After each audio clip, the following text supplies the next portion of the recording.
please join me in welcoming Professor Bruce Rogow to the podium.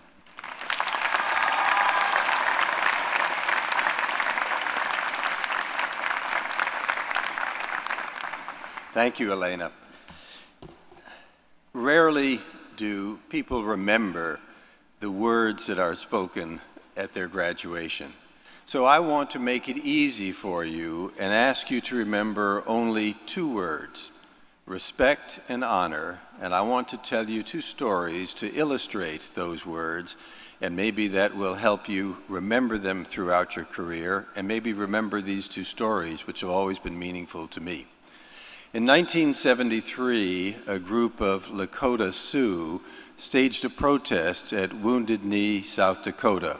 Wounded Knee, South Dakota was sacred ground for the Lakota because in 1890, 300 tribal people had been massacred there by the United States troops. And this protest in 1973 turned violent, but in this situation, there were federal officials who were harmed, including one FBI agent who was killed. Many of the tribal members were tried or were charged and then tried in the federal district court in the federal district court in South Dakota.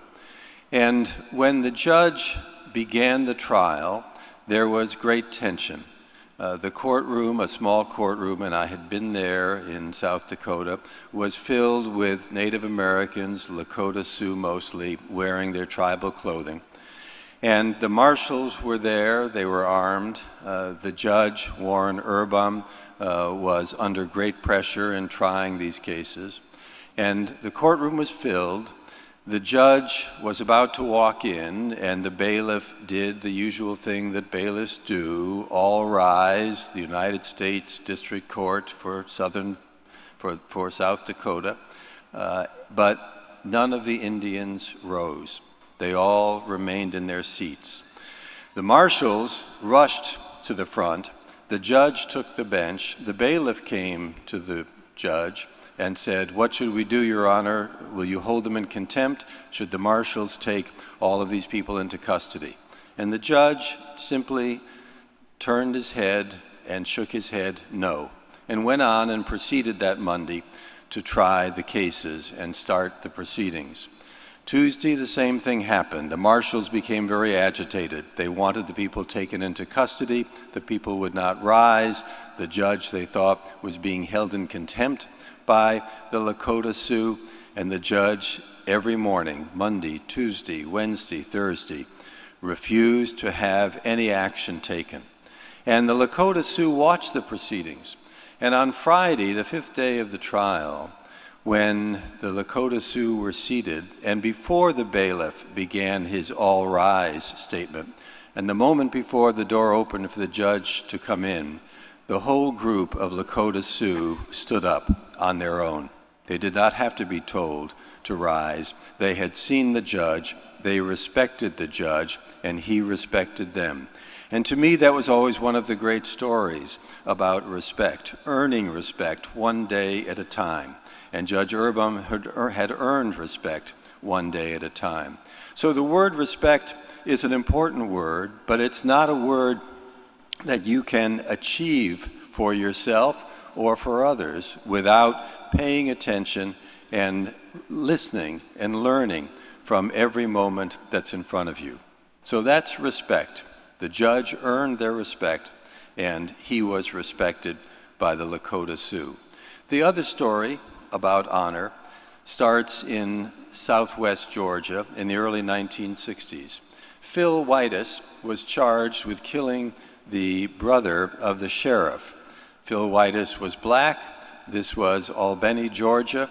The county had never had blacks on the jury, and this trial was going to be an important trial, and the judge appointed P. Walter Jones to represent Phil Whitus.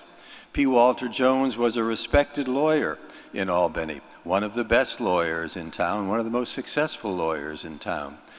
And he defended Whitus. He tried the case vigorously. He lost. Whitus was convicted and sentenced to death.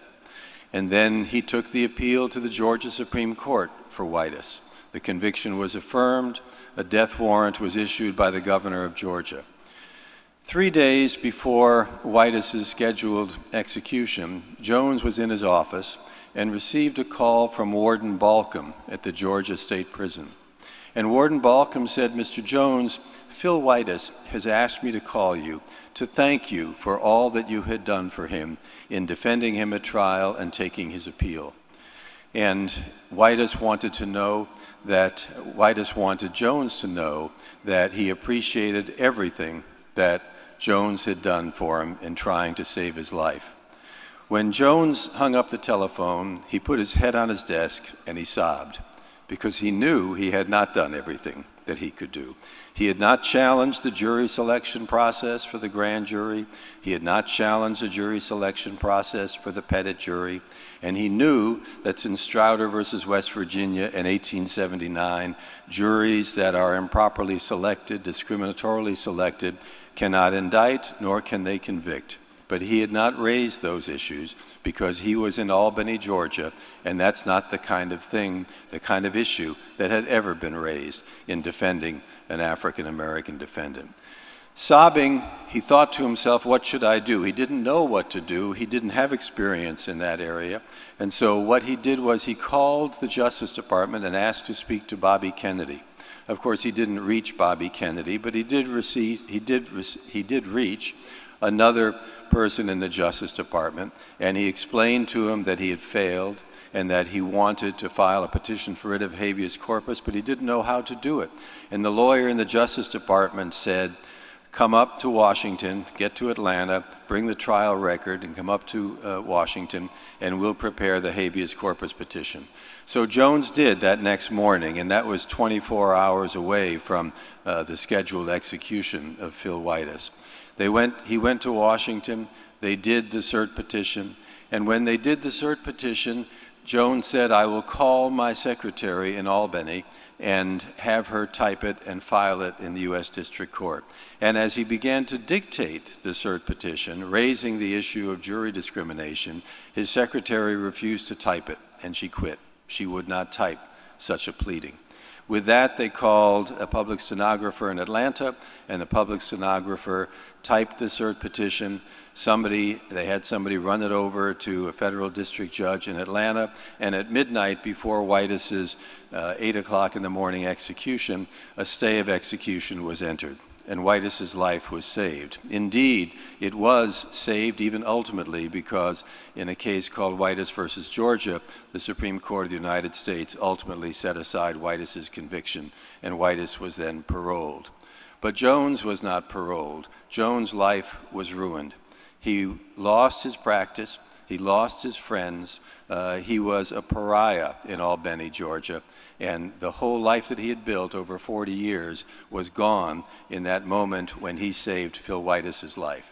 And when I met Jones, I said to him, what would you do again if you had to go through this, knowing what it is or what it would be for you following through trying to save Whitus's life by raising the jury discrimination issue?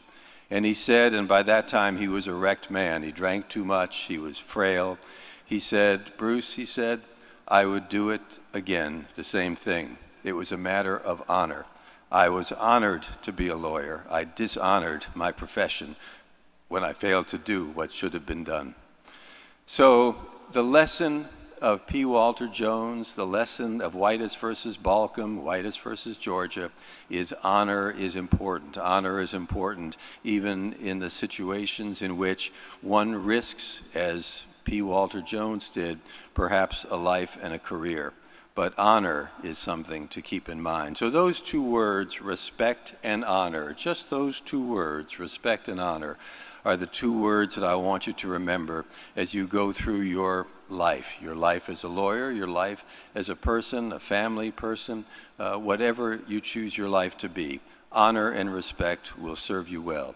You may not remember much about diversity, you may not remember much about Rule 12b-6, but if you remember respect and honor, your life will be long, fruitful, and successful. So I wish you congratulations and bon voyage, and honor us with great careers. Thank you.